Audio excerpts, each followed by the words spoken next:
Okay, what's up, everybody? Good morning. Welcome to a Thursday edition of Morning Scone presented by Brock, Baton Rouge Clinic Parish, Construction and Roofing, the Northeast. Go to Brock and Roof. It's called Parish. Unique Physique, uniquephysique.com, Restored Motions, restoredmotions.com, Babcock Brothers Premium Cigars, code MAT15, MAT15, MAT5, 15% off your order. Good morning. We are on the road. On the road again. I just can't wait to be on the road again. Blah, blah, blah, blah, blah, blah, blah, blah, blah. Heading home from Houston. I'm already close to Beaumont, as a matter of fact. But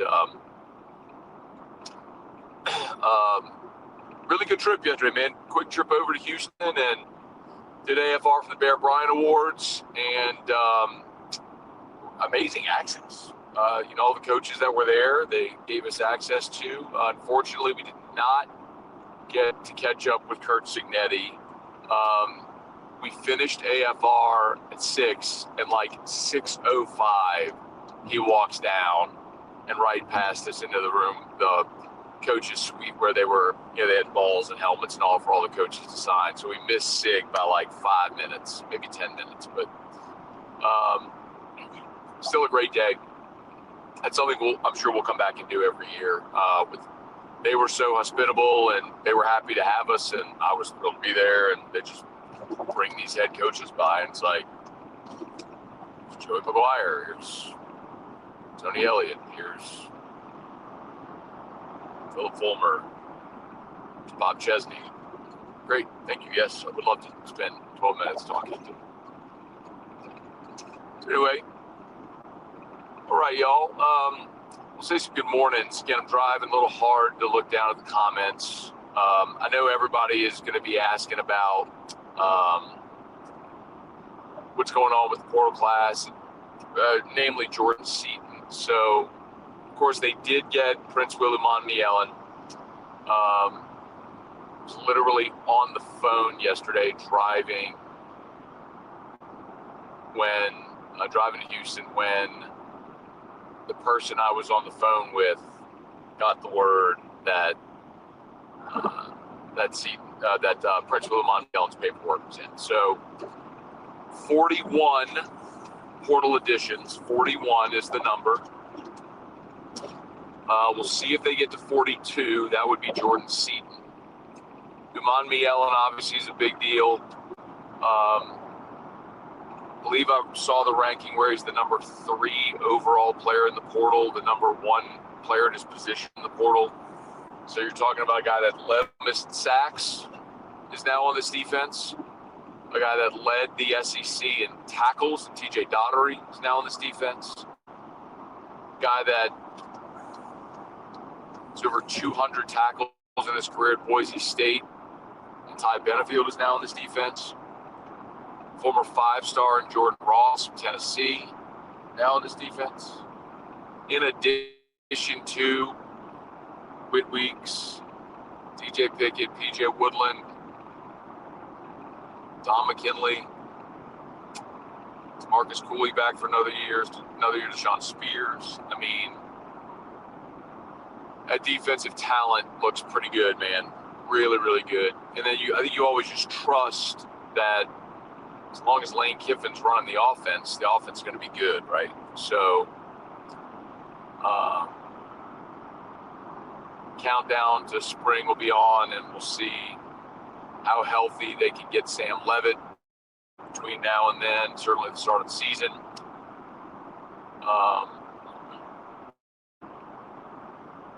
Weapons all over the field, man. So we'll wait and see what happens with Jordan Seatan. Love to say some good morning. It's going to be really hard to read comments if I do that. But Kyrie, what's up, man? Clean. Mr. Clean said it would be silly to let Seatan walk. I don't think they're letting Seatan walk. I can tell you that staff last night had a sort of loosen the collar, celebratory night out. They were in the private room over at Supper Club. For those that don't know, there is a members only club on the side of Supper Club Lounge, and staff was there last night. Do not think Lane Kiffin went. Again, that's not his. It's not his jam, man. He wants to be up at 3:30 in the morning, getting the football ops to get working, which is awesome. I mean, you have a head coach that is working relentlessly. I mean, the only thing I would comp it to is Jay Johnson. You know, you drop the box at any day in all hours, you'll see Jay's car, you'll see the light on in his office. Lane is similar. You got a guy that is maniacally driven to be great and to win the highest level consistently, and that's it's pretty exciting, you know.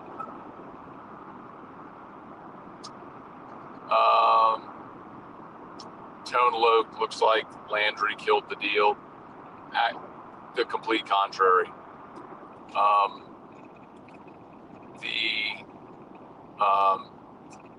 So on Monday, remember Jordan Seatan got to Baton Rouge on Sunday. A good visit. They went to dinner at Staff's Prime on Sunday night. And then Monday, he was supposed to fly to Eugene. And part of the thing that kept him here the full day Monday was the trip to the governor's mansion with Lane. And I'm telling you, the holdup with Seatan, it was really interesting yesterday. Because remember, and I'm a little out of pocket, right? I mean, I'm not in the office. I'm not, yesterday was a different kind of show on AFR and everything. But so I'm a little detached, but yesterday all the conversation was about what Seatan was going to do after Lane flew on Tuesday night to see him in Atlanta, and so did Dan Lanning.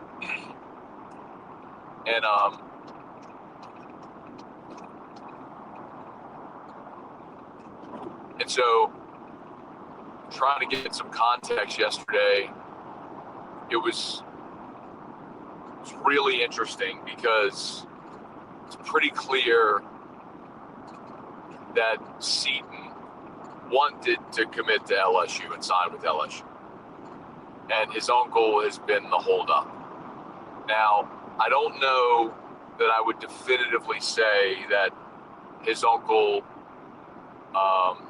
wants him to be in Eugene, like at Oregon. I don't know that that's necessarily the case. Like, I don't think it's like the uncle's pushing him to Oregon. I just think he was pushing him not to sign yet. So to the question or the comment, I don't think they're walking away. They're not walking away from Seatan. Like, they will absolutely take him. They want him. And so I believe they're going to continue recruiting him.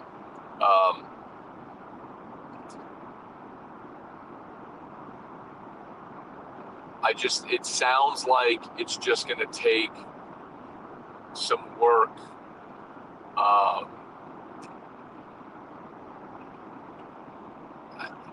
Say like earning trust, because that makes it sound like they're not trustworthy. It's not the point. It's just they got to recruit the uncle. They got to recruit Seaton's uncle to have him sort of be okay with everything. Abner, good morning. Rex, good morning. Oh, that's where the comment came. Someone said to let Seaton walk. No, they're not going to let him walk. No. Tyga Poppy, what's up?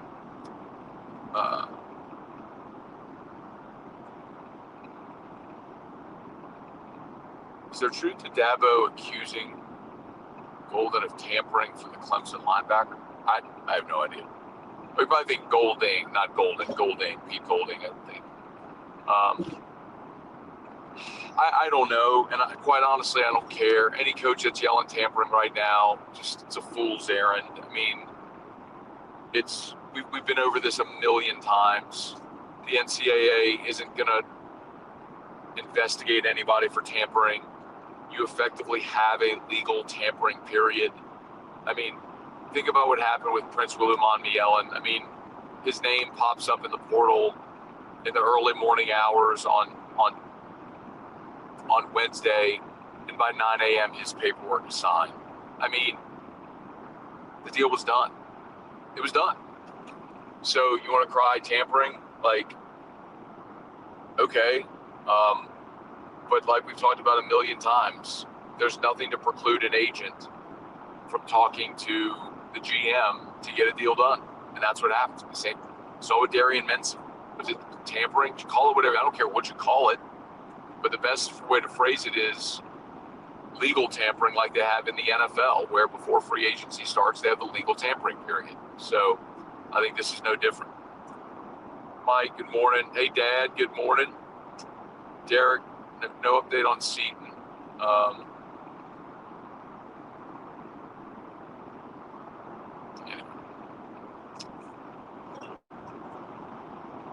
You got to do me a favor, man. Don't write a novel in the comments. I need you to just keep the comments short because I can't look down and read a long comment. And for everybody who thinks that Seaton's uncle, I think I'm seeing some of this sentiment that he's just trying to get paid more. I don't think that's it. Like, that's not the crux of the issue here. It's not the uncle. Like, everybody's financially going to do what they got to do. That's not it. I think a lot of it is control.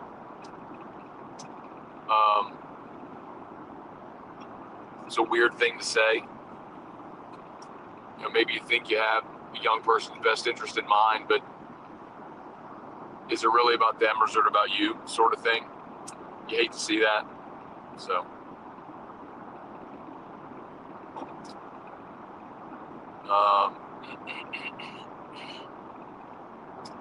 Vigo, you need more suits. I don't have any suits. I just wear sport coats. So I don't know if you're talking about yesterday on AFR. I mean, shout out Carriages. I got like 9 or 10 sport coats, so that's plenty to rotate shirts and all different type of stuff. And I was wearing a Lucia that, I don't know if you can see it. It's brown Luciano Barbera. It's gorgeous. It's beautiful. Actually, Phil Fulmer told me after we interviewed, we finished, shook his hand, he said, I like that jacket. Like, yep, my jeans may be from Target, but, and I'm fine with that. But I will buy me a nice sport coat from Carriages. You better believe that. I will buy me a nice jacket. Yep, there you go. Sport coat yesterday was fire. Thank you. His uncle wants free TJ. Y'all are crazy. Hey, Jeremy Freeman, good morning. Someone just asked about the enrollment deadline. Yeah, that's a great question. So, I know there's some people that have disputed the enrollment deadline on Tuesday. I'm going to tell you,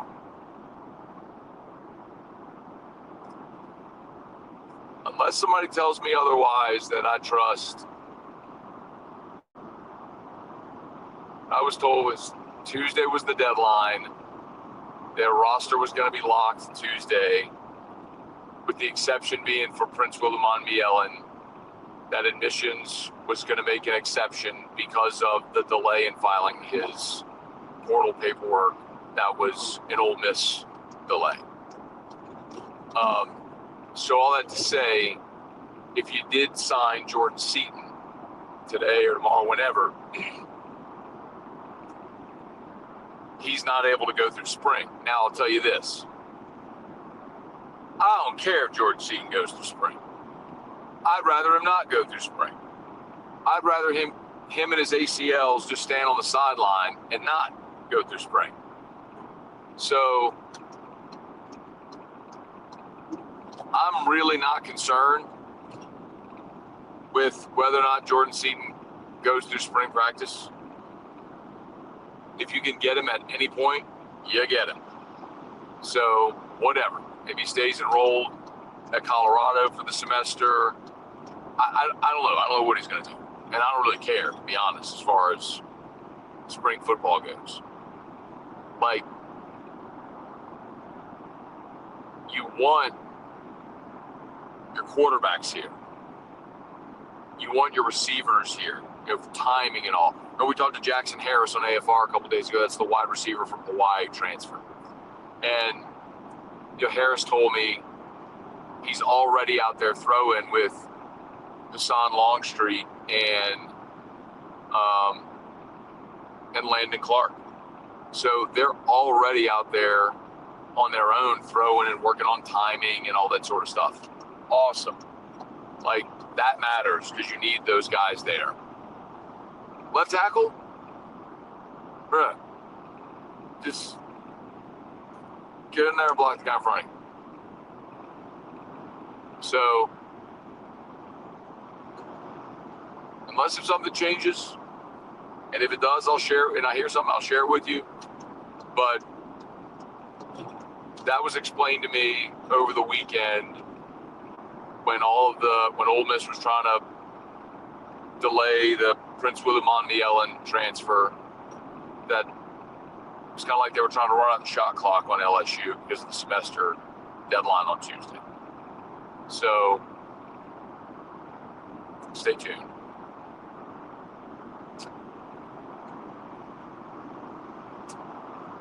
Let's see.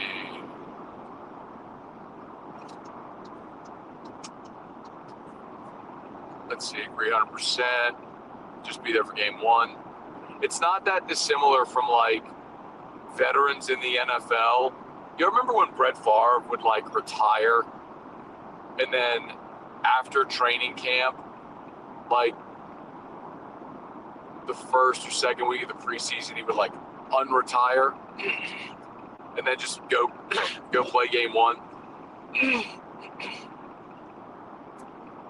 That's kind of how I feel about it. Like, what's Mike D's line? Practice is for the unskilled. I'm not absolving a 20-year-old offensive lineman from ever practicing again, saying, you know, he doesn't need to work or get better. Of course he does. I'm just saying that the benefit of spring practice, I think, is to ease a learning curve, right? Like, if you have someone's going to be a first-time starter, I'd love for them to get reps. Like when Nussmeier was taking over for Jaden, I think spring was really important for Nussmeier to be the guy leading the huddle, taking all the first-team reps. I think that was really important. Like the bowl practices, too, really important. Like, Whit Weeks didn't practice last spring. Didn't need him to. Harold Perkins didn't practice last spring. Didn't need him to. Like, just stand on the side. Remember, I had a conversation one time with Mweldy Moore. Remember, Mweldy was an all-everything at Tulane. And this has always stood out to me. He's like, Coach basically just told him during spring, just go sit on the bleachers. They were not risking anything at all to him. It's like, just go sit on. He just sat on the bleachers during spring. I'm like, okay, cool. That's how I feel about Jordan Seatan.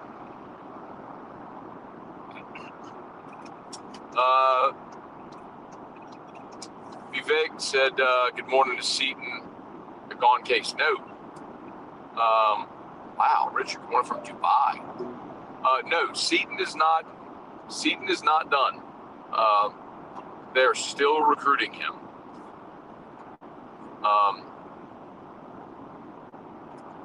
And I would not be surprised if they landed him. But one person very familiar with the situation told me yesterday morning was that LSU's chances were dwindling. Doesn't mean they're gone. Doesn't mean they're not recruiting him anymore. It just, when he was here and his visit that was supposed to just be Sunday stretched all the way through Monday and then left Tuesday morning, you were feeling really good about it. And then he left without signing, and you realize you still got some work to do. So, yeah, anyway. All right, please smash the like button if you would, subscribe to the channel. Facebook, like the page, share the post. Glad you're with us. Remember, as always, we're brought to you by Brock and Parrish. All that rain, man. And the freeze supposedly is coming too. So if y'all got issues with your roof, let us help you out. Parishbuilt.com, parishbuilt.com, all over the state of Louisiana. We actually have some very exciting expansion news as well coming soon about Parish. Like, very soon. Parishbuilt.com. Just fill out the form on the homepage. We'd love to give you that free, no obligation roofing inspection. Unique physique, unique aesthetics and wellness. Restored motions. Book a session with Crystal Poche. Bocock Brothers Premium Cigars, code MAT15, MAT15, MAT15, 15% off your order.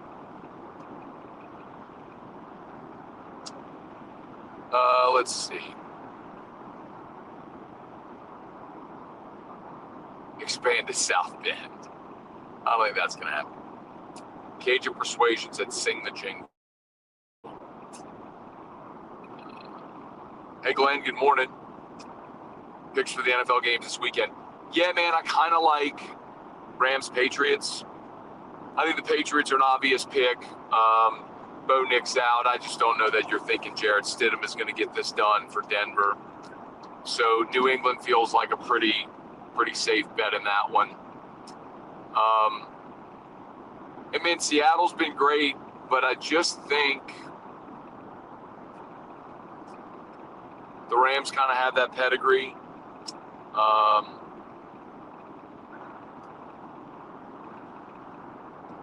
Stafford's probably going to win the MVP. So, do you trust Stafford or Sam Darnold?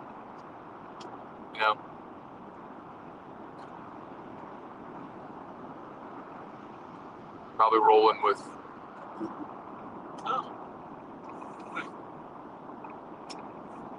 with Stafford and the Rams. So Rams, Patriots.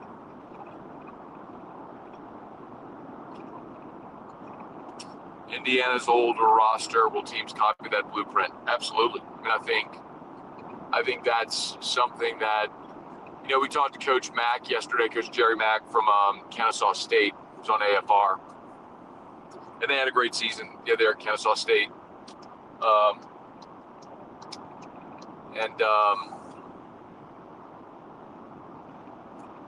It's kind of one of the things that he mentioned, kind of following that blueprint of recruiting older guys. By the way, they signed Ricky Collins going to Kennesaw State.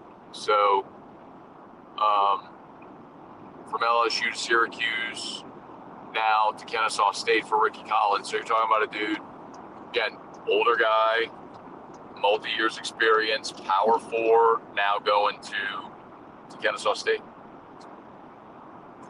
Hunter Walker, morning, Matt. Is this Jay Johnson's best team? Maybe this is semantics, but it is his most talented team. It is his deepest team, no doubt. Year one, they kind of pieced it together. Year two, they won the national championship in the high-end talent year two. I don't think they'll match. Skeens and Cruz going 1-2 in the draft. Tommy White, Trey Morgan. You had some high-level talent, but you also had a lot of program guys on that team. Gavin Dugas, Cade Beloso, guys that Josh Pearson played a good role for you late in that year. Um,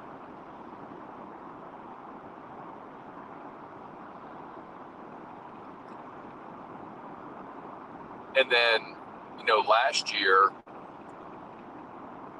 you won the national championship in what was just an amazing job by Jay Johnson and that staff. For all the criticism that fans gave Nate Yeske, and y'all know who you are. I mean, what a job developing that pitching staff throughout the course of the season, establishing roles. Chase Shores, by the end of the season, regained his form and was dominant. Freshmen like Casey Evans played the role he did. I mean, it was just, obviously you had Cade Anderson, who was, Anderson, and then Ianson really didn't develop his consistency until late, even though his strikeout total was great all season. It was just a pretty remarkable job by Jay last year. That team, I think we'll look back at all the national championship teams and, over in LSU's history, and that one, or maybe it's weird to say 97 because of the Gorilla Ball, but 97 might have been the least talented just when you look at projectability or guys that would go on to play in the bigs. I think last year's team was similar. This team, to your point,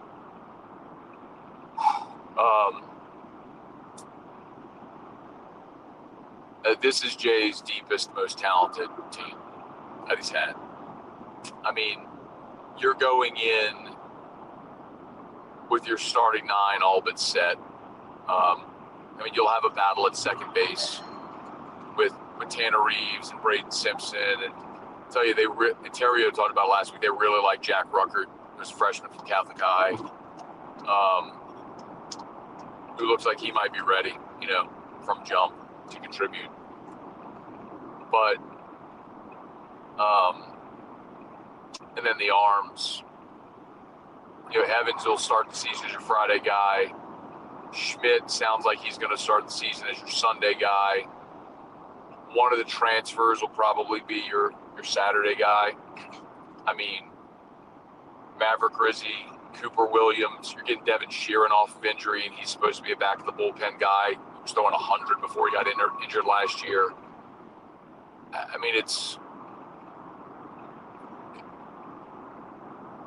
This is going to be his most talented team. Doesn't mean you're going to win it. Tennessee, a few years ago, had the most talented team maybe any of us had seen in college baseball. Maybe that Oregon State team that LSU beat back in 2017. Some pretty dominant baseball teams that didn't win it. So, last year, the most talented team in the country, I think, was Texas A&M. They didn't make the postseason. So, just because you got the best team doesn't mean you're going to win it. But, yes, I do think this will be Jay's most talented team. Let's see. Morning, Matt. When will you show LSU softball some love? Talk about them a little bit. Have a great morning. LSU softball dad. Love that. So that's from Ty Edwards. So love LSU softball. Love Beth Torina. I'm a fan.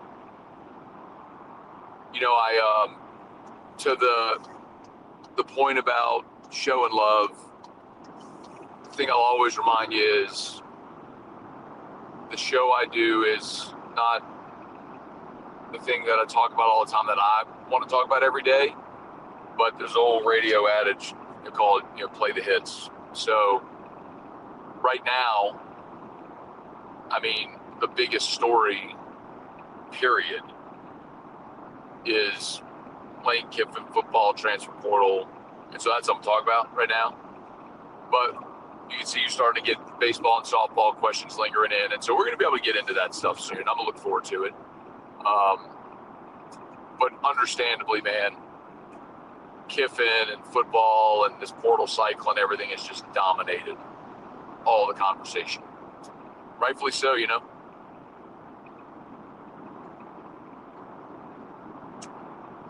Locked On Ducks reporting their closer season.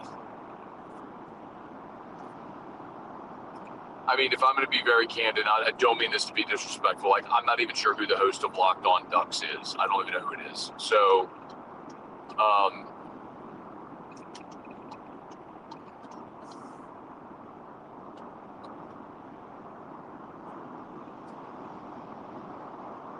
maybe something's changed in the last 24 hours. I don't know that. If I do get some tidbits while I'm driving today, and I will make a few phone calls, if I have time when I get to Guarantee, I'll drop a midday Locked On episode with a Seatan update if I can get some info. If not, it'll be, in tomorrow's episode. But again, like are you stopping at Scott for boudin and cracklings? No.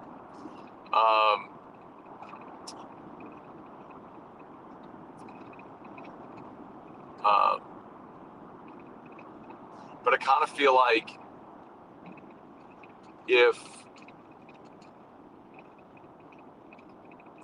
put it this way, I think if LSU is out of the mix for Seatan, I would know that.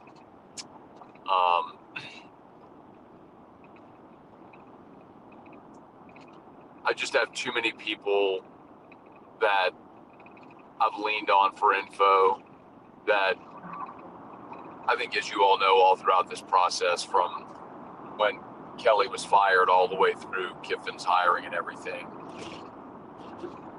that if they were out of the running for Seatan, I would know it.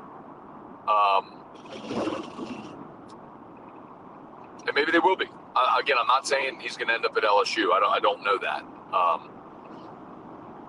I think they feel, the confidence level is decidedly less than it was 48 hours ago.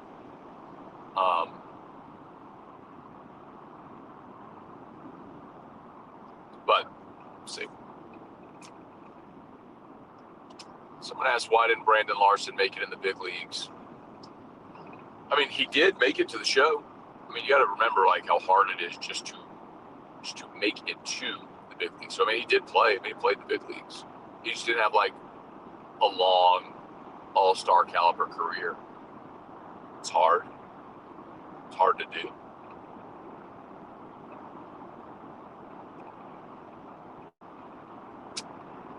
Let's see. So we're good after we get Seatan. Yeah, again, if you missed us at the beginning,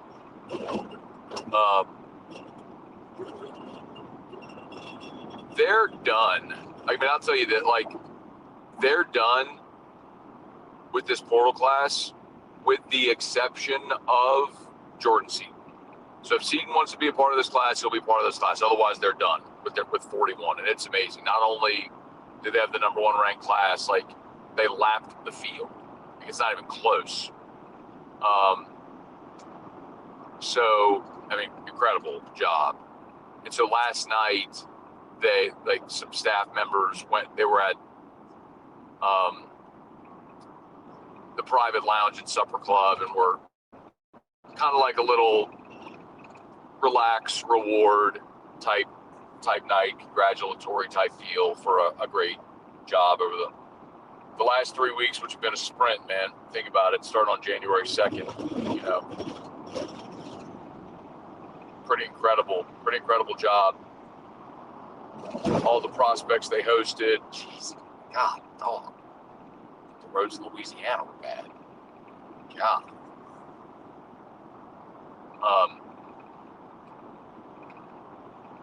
They were hosting on average 12 to 15 prospects a day that first week. Hosting prospects, families, working out financial terms of the deals, and just pretty incredible job by this staff to put together this portal class.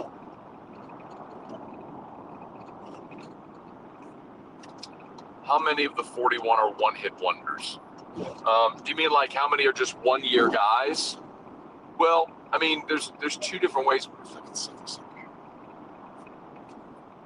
There's two different ways kind of to think about that.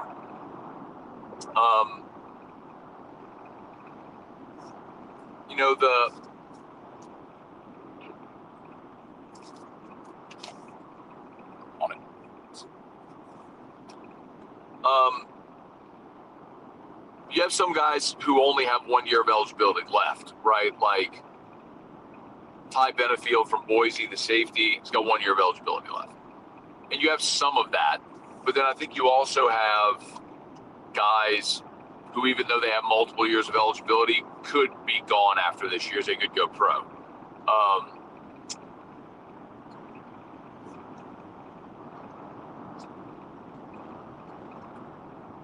Let's see, Prince Will, 1 year at Nebraska, 2 years at Ole Miss. So he's probably a 1 year guy. Levitt could be a 1 year guy if he goes and has a good year and becomes a high draft pick.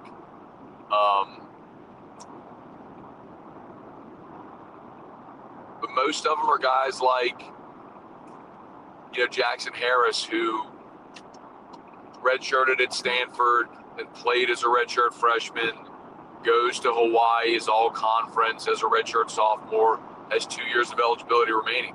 Like, could he blow up this year at LSU and go pro? Sure, but it's more likely that you're going to have him for a couple of years, And that's kind of the majority of all of these guys.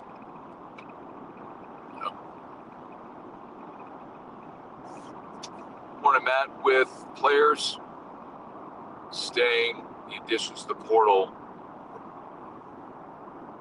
predictions for the upcoming season. Hey, Bubba Smith, good morning. Yeah, man, I just don't know if I'm ready to do predictions yet. I'll tell you this. You go add 41 players via the portal.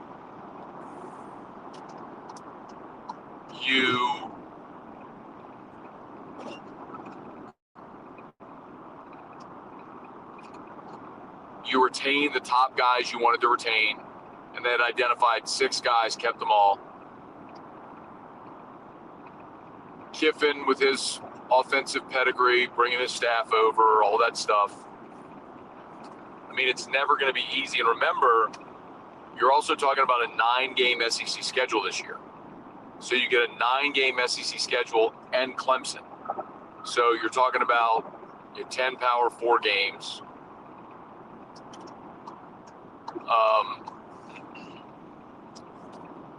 They're going to play Louisiana Tech again.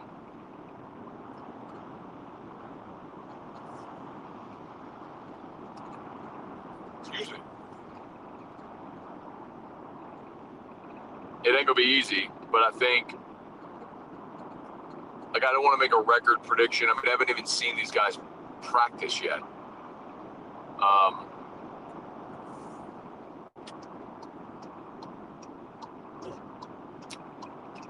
And I think, obviously, Sam Levitt's health is a huge part of any type of prediction that we're going to make on the season.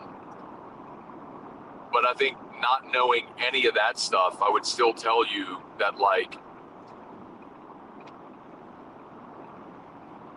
being in the 12-team playoff feels like a prerequisite.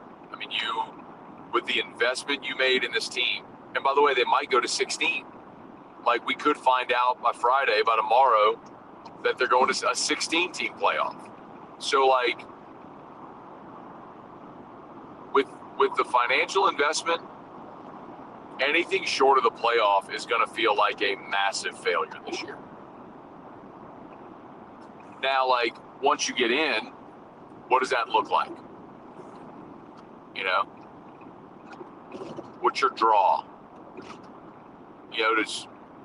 Are you Texas A&M playing at home and you draw Miami? Are you last year where Oregon got the bye and then had rested and then had to play Ohio State? They got a second swing at them, and Ohio State ends up winning the national championship. So you never know what a draw is going to look like, but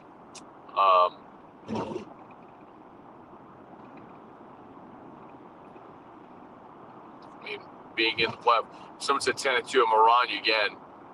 It's almost like the NFL, where when they went to a 17-game schedule, we kind of had to rethink, what a record it is. Because we always used to think, 10-6, you're probably going to be in the playoffs. Well, is it more the wins or the losses that mirror? Is 10-7 get you in the playoffs, or do you need to be 11-6? You know what I mean? Is it the win or the loss record? So all that to say, you're adding a 9th SEC game. You're guaranteeing half of your league another loss. That's math. You're adding an extra league game. You are guaranteeing half of your league another loss. So,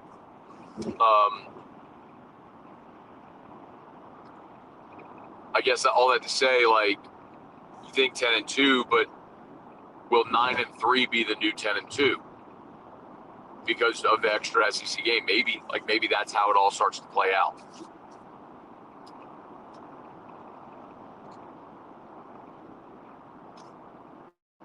PFF, it's a metric, not the metric.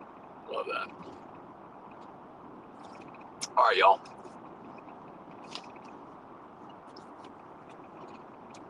I'm gonna have to stop and get gas.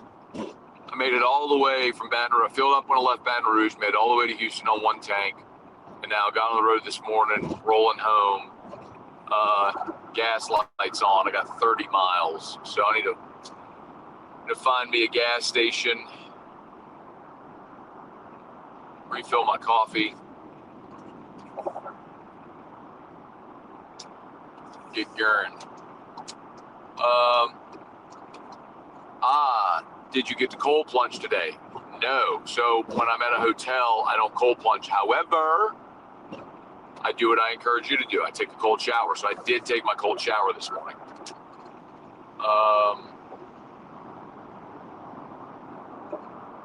Telling you, Brooke, if you can cold shower, you can cold plunge. Cold shower is harder than a cold plunge.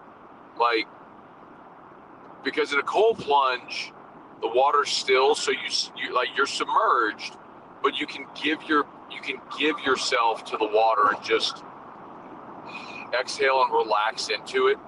When you're in a cold shower, you never settle into it because the water keeps hitting you at different spots. You never get comfortable in it. So if you can do 3 minutes in a cold shower, you can absolutely do a cold. And the cold shower, the water's probably like 70, 75 degrees, so it's way dramatically different from a temperature standpoint.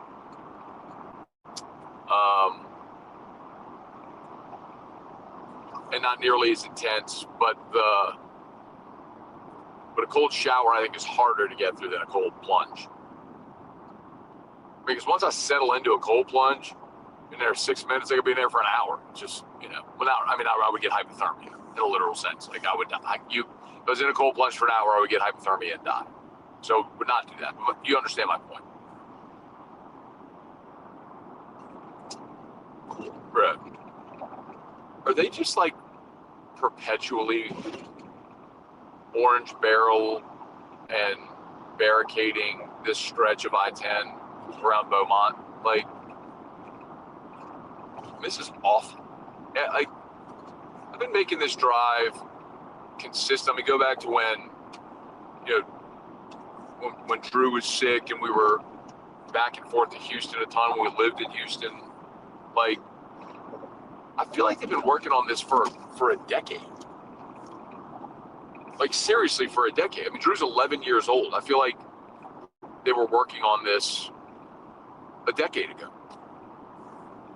Is it just perpetually, I need to exit. Joy. God. Oh well, missed it. All right. I'm going to shut this down. West Virginia, 4 degrees outside.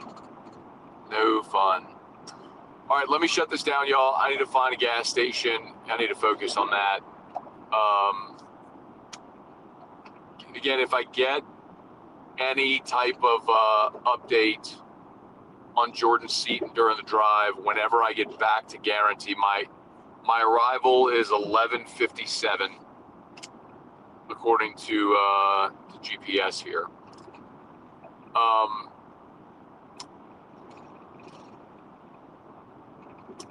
I will, if if I get a Seatan update, I'll fire up a Locked On when I get back to the office. All right. Thanks for watching. Please smash the like button, subscribe to the channel. Thomas, if you're still watching, In Transit does not count against Jinglegate. Remember, I cannot play the song In Transit. So, but Parish Construction and Roofing, we'd love to give you that free, no obligation roofing inspection. With all this weather, y'all, take your roof care seriously. Let us help you out. Parishbuilt.com, parishbuilt.com. All the sponsors, they're not linked on. I'll have to get them. I'll have to do it post-production. All right, y'all have a great day.